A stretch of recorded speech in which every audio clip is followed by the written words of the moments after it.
प्रिय भक्तों, एक दिन भगवान शिव और माता पार्वती के बीच माता पार्वती ने यह पूछा कि क्या सच में भाग्य ही सब कुछ है जैसा कि लोग कहते हैं, और यदि सच है तो मुझे यह कैसे समझ में आएगा? कृपया मुझे बताएं। भक्तों, आज का संदेश बहुत महत्वपूर्ण है, इसलिए कृपया इस वीडियो को पूरा देखें और हमारे चैनल को सब्सक्राइब करें। तो चलिए हम जानते हैं कि भाग्य कैसे काम करता है।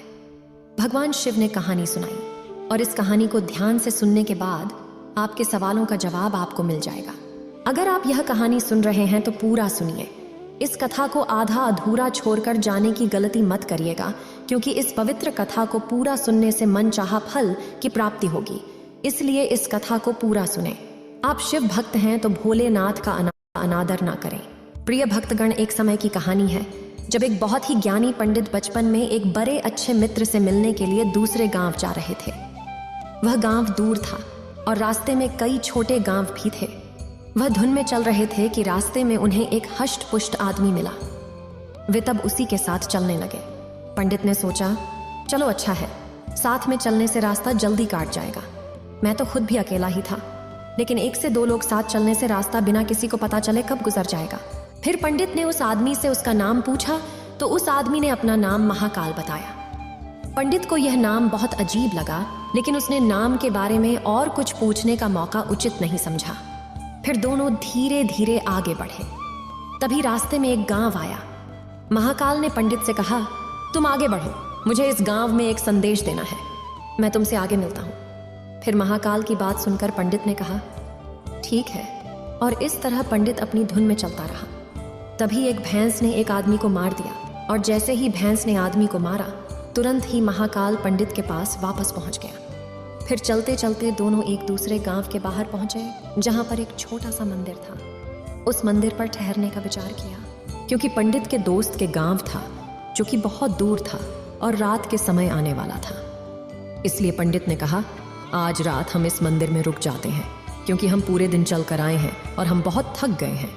हम यहाँ रात यही गुजरेंगे, हम लोग यही खाना भी खा लेंगे और फिर सुबह को चलेंगे।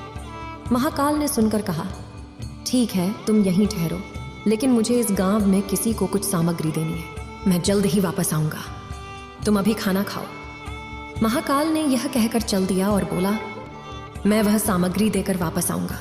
और वह चला गया। लेकिन उसके जाने के कुछ समय बाद गांव में धुआं उठने लगा और धीरे धीरे पूरे गांव में आग फैल गई। पंडित ने यह दृश्य देखकर बहुत ही आश्चर्य किया। उसने अपने दिल में सोचा, जब यह महाकाल कहीं जाता है तो कहीं ना कहीं कुछ बुरा हो ही जाता है, कुछ अजीब बातें हो रही हैं। लेकिन वह रात को महाकाल से कुछ नहीं कहा और सुबह होते ही दोनों अपना सफर जारी रखे। महाकाल ने पंडित से कहा, कुछ ही देर में मैं एक और गांव जाना चाहता हूँ। पंडित जी, आप आगे बढ़ें, मैं बाद में मिलता हूँ। इसके बाद महाकाल गांव की ओर बढ़ गए, लेकिन इस बार पंडित नहीं बढ़े, वह महाकाल को देख रहे थे। तभी लोग चिल्लाने लगे कि एक आदमी को सांप ने काट लिया और वह मर गया। तुरंत महाकाल फिर से पंडित के पास वापस आए, लेकिन इस बार पंडित को सहन नहीं हुआ। उसने महाकाल से पूछ ही लिया कि तुम जिस गांव में भी जाते हो वहां कोई ना कोई नुकसान हो जाता है, क्या तुम मुझे बता सकते हो कि आखिर ऐसा क्यों होता है? अब महाकाल कहते हैं, पंडित को जवाब दिया, पंडित जी, आप बड़े ज्ञानी मालूम पड़ते हैं, इसलिए मैं आपके साथ में चलने लगा था, क्योंकि ज्ञानियों का संग हमेशा अच्छा होता है। लेकिन क्या सचमुच आप अभी तक नहीं समझे कि मैं कौन हूं? तो पंडित ने कहा, मैं समझ तो चुका हूं, लेकिन कुछ शंका है, सो यदि आप ही अपना परिचय दे दें तो मेरे लिए आसानी होगी। फिर महाकाल ने जवाब दिया कि मैं यमदूत हूं और यमराज की आज्ञा से उन लोगों के प्राण हरण करता हूं जिनकी आयु पूर्ण हो चुकी है। यद्यपि पंडित के पास पहले से ही उसी बात के संदेह थे, तथापि महाकाल के मुंह से यह सुनकर पंडित थोड़ा घबरा गए। फिर भी वे हिम्मत करके पूछे कि यदि ऐसा है और आप सचमुच यमदूत हैं तो कृपया बताएं, अगली मृत्यु किसका होगा? तब उन्होंने उत्तर दिया कि अगली मृत्यु उनके वही मित्र की होगी जिनसे वे मिलने जा रहे हैं, और उसके निधन का कारण भी आप होंगे। इसके बाद ऐसा सुनकर पंडित विचार में पड़ गए कि यदि वाकई महाकाल एक यमदूत हैं तो यह सही हो सकता है, और उनके कारण उनके बचपन के सबसे घनिष्ठ मित्र की मृत्यु हो सकती है।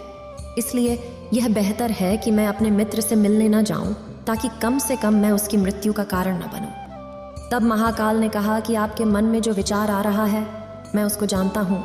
तुम्हारे दोस्त की मौत निश्चित है और वो बहुत जल्द होने वाली है। अब भगवान शिव कहते हैं।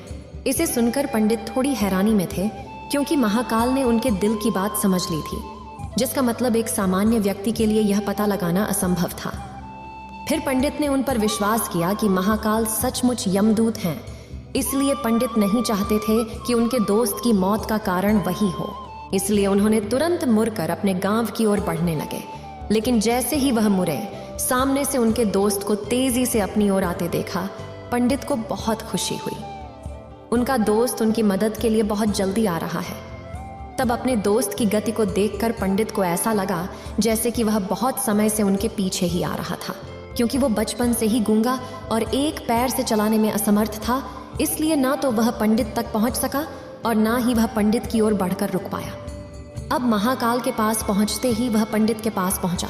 अचानक वहां उसे एक चोट लगी और उसकी मृत्यु हो गई। अब तो यह नजारा देखकर पंडित चौंक गए और आश्चर्य भरी नजरों से महाकाल की ओर देखने लगे। आखिरकार क्या हुआ? उनके मित्र ने महाकाल पंडित के मन की बात समझ ली और कहा, तुम्हारा मित्र पिछले गांव से ही तुम्हारे पीछे पीछे आ रहा था, लेकिन तुम समझ सकते हो कि वह चलने में असमर्थ था। उसने पूरी कोशिश की तुम्हारे पास पहुंचने की, लेकिन बुढ़ापे में वह बचपन जैसी ताकत नहीं थी। वह तुम्हारे पास आने के लिए बहुत तेजी से काफी पहले से दौड़ रहा था, लेकिन यदि वह अपाहिज नहीं होता तो शायद वह तुम्हारी तरफ आकर रुक जाता और तुमसे मिल लेता। लेकिन यह थी उसकी किस्मत। उसका आखिरी समय ऐसा ही था और वह तुम्हारी दोस्त की मौत के लिए जिम्मेदार तुम हो। वह तुमसे मिलने के लिए, तुम्हारे पास पहुंचने के लिए, अपनी सीमाओं को पार करने के लिए दौड़ रहा था, लेकिन वह आवाज नहीं लगा सकता था क्योंकि वह बोल नहीं सकता था। अब पंडित ने भी महाकाल से कह दिया कि महाकाल वास्तव में यमदूत हैं और जीवों के प्राण हरण करना ही उनका काम है। क्योंकि पंडित ज्ञानी था और उसे यह बता उनको मालूम हो चुका था सबको एक दिन मरना ही है, इसलिए वह जल्दी ही अपनी तैयारियों में लग गया। लेकिन वह पंडित अपनी आत्मा की मृत्यु के बारे में जानने की बड़ी उत्सुकता महसूस कर रहे थे। फिर वह पंडित महाकाल से पूछे, अगर मेरी मौत मेरे मित्र की वजह से होनी थी तो तुम शुरू से ही मेरे साथ क्यों थे? तब महाकाल ने उत्तर दिया, मैं सबके साथ हूं और हर क्षण मौजूद हूं, लेकिन लोग मुझे पहचान नहीं सकते क्योंकि वे अपनी समस्याओं के सिवा कुछ और सोचने या देखने का समय नहीं निकालते। तब पंडित महाकाल से कहता है, तो क्या तुम बता सकते हो कि मेरी मौत कब और कैसे होगी? तब महाकाल ने कहा, लेकिन तुम ज्ञानी हो और अपने मित्र की मृत्यु को जितनी आसानी से तुमने स्वीकार कर लिया है, इसे देखकर मुझे यह लगता है कि तुम अपनी मृत्यु के बारे में जानकर के विचलित नहीं होगे। इसीलिए मैं तुम्हें बताना चाहता हूँ कि तुम्हारी मृत्यु आज से ठीक 6 महीने के बाद होगी। यहाँ तक कि तुम्हारी दिनचर्या में कोई बदलाव नहीं होगा। लेकिन यह हैरानी की बात है कि तुम स्वयं फांसी को खुशी खुशी स्वीकार कर लोगे। अब इस बात के बाद महाकाल ने समझ लिया कि उसके पास पंडित के साथ चलने का कोई कारण नहीं रहा। फिर महाकाल के चले जाने के बाद पंडित ने अपने मित्र के लिए सभी कर्मकांड किया। फिर वह अपने गांव वापस आया।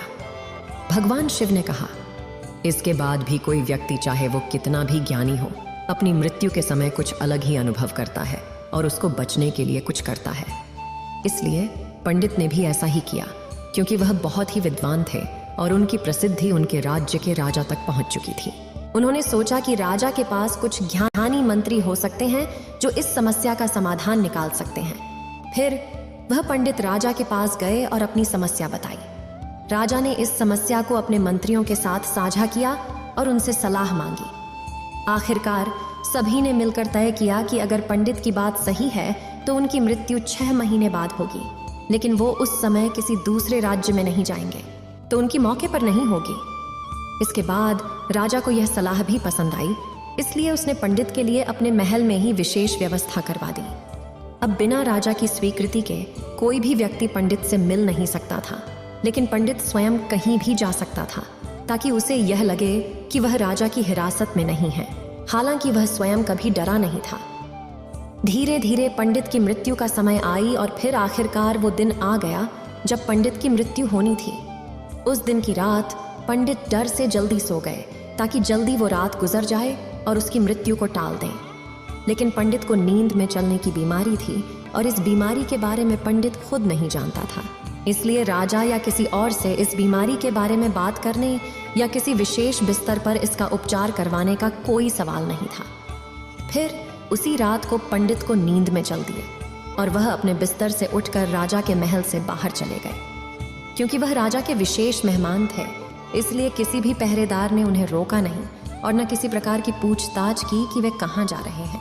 फिर सबसे तेज दौड़ने वाले घोड़े पर सवार होकर नींद की गहरी आलस्य में राज्य की सीमा से बाहर दूसरे राज्य की सीमा में चले गए। भगवान शिव कहते हैं कि पार्वती इससे भी अधिक हैं। उन्होंने दूसरे राज्य के राजा के महल में पहुंच गया और संयोग से किसी पहरेदार ने उन्हें रोका नहीं और कोई पूछताछ नहीं की, क्योंकि सभी लोग महल में रात के अंतिम प्रहर की गहरी नींद में सो रहे थे। और फिर वो पंडित सीधे राजा के शयन कक्ष में पहुंच गया। उस राज्य के राजा और रानी सो रहा था।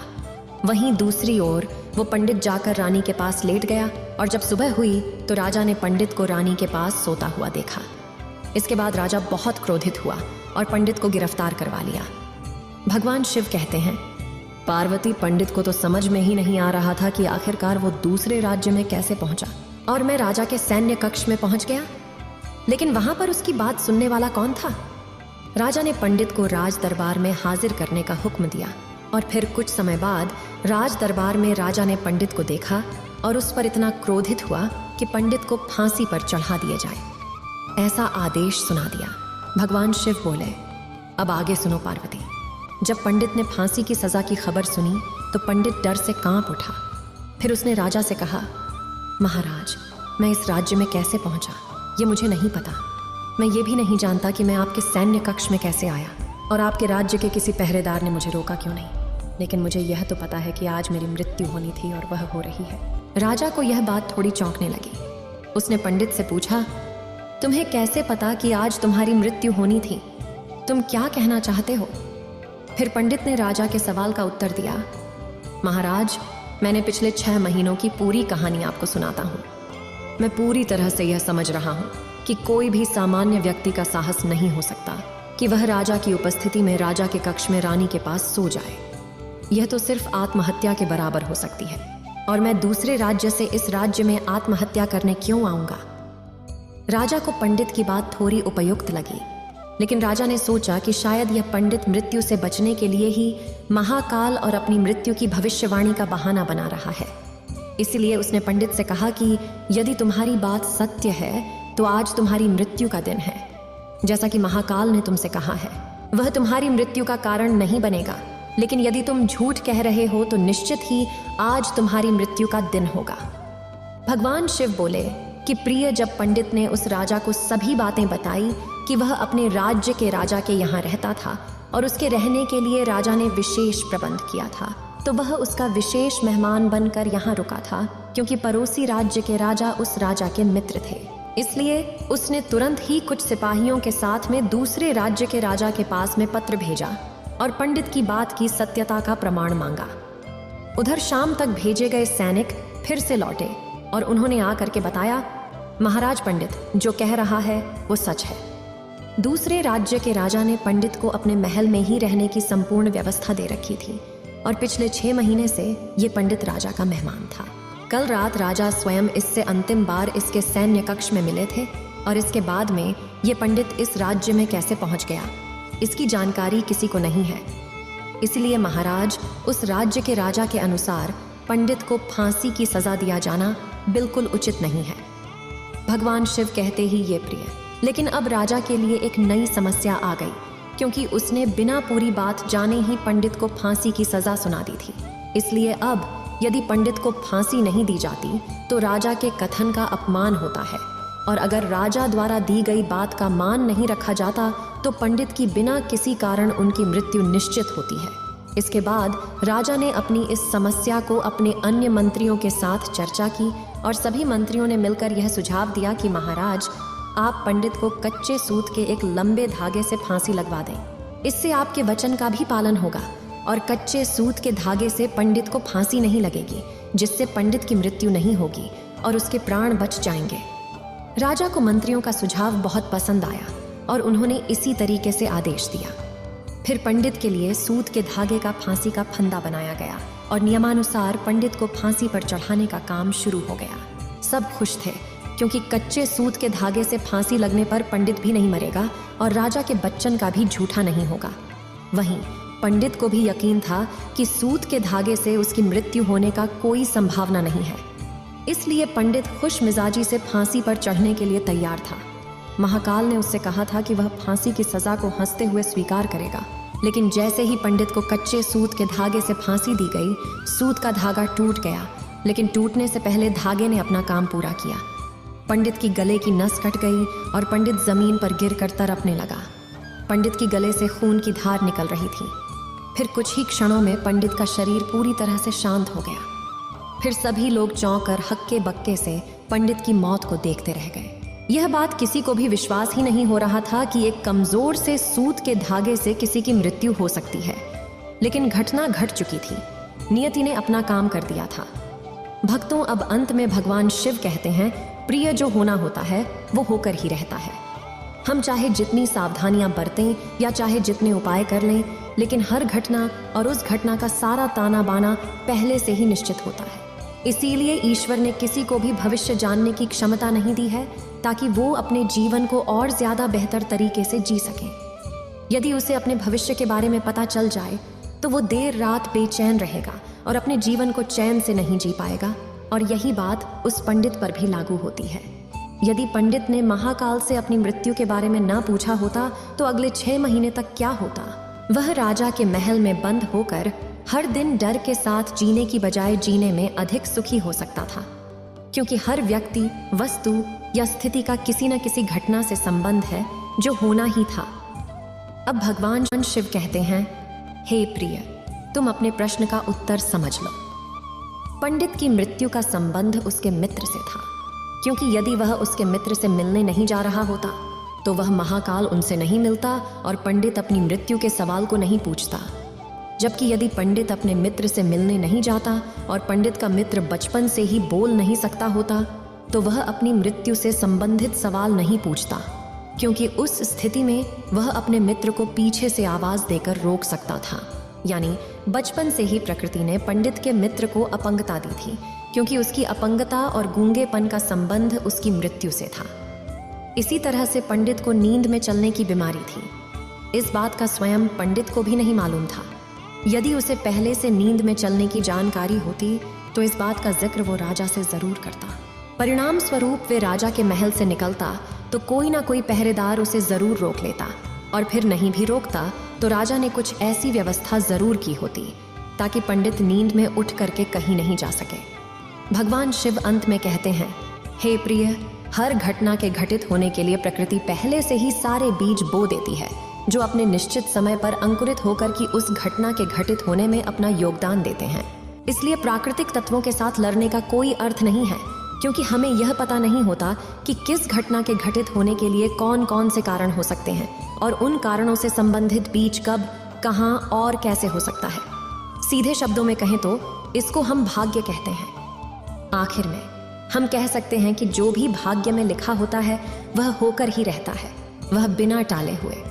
तो भक्तों, अगर आपको यह कहानी पसंद आई हो तो कृपया आप भगवान शिव माता पार्वती से प्रार्थना करें और पुण्य के भागी बने, तथा कमेंट बॉक्स में अवश्य बताएं आपको कहानी कैसी लगी। लिखते ओम नमः शिवाय।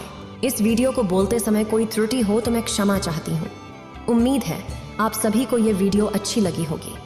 अगर आप शिव के सच्चे भक्त हैं तो चैनल को सब्सक्राइब और वीडियो को लाइक करके कमेंट में हर हर महादेव लिख दीजिए।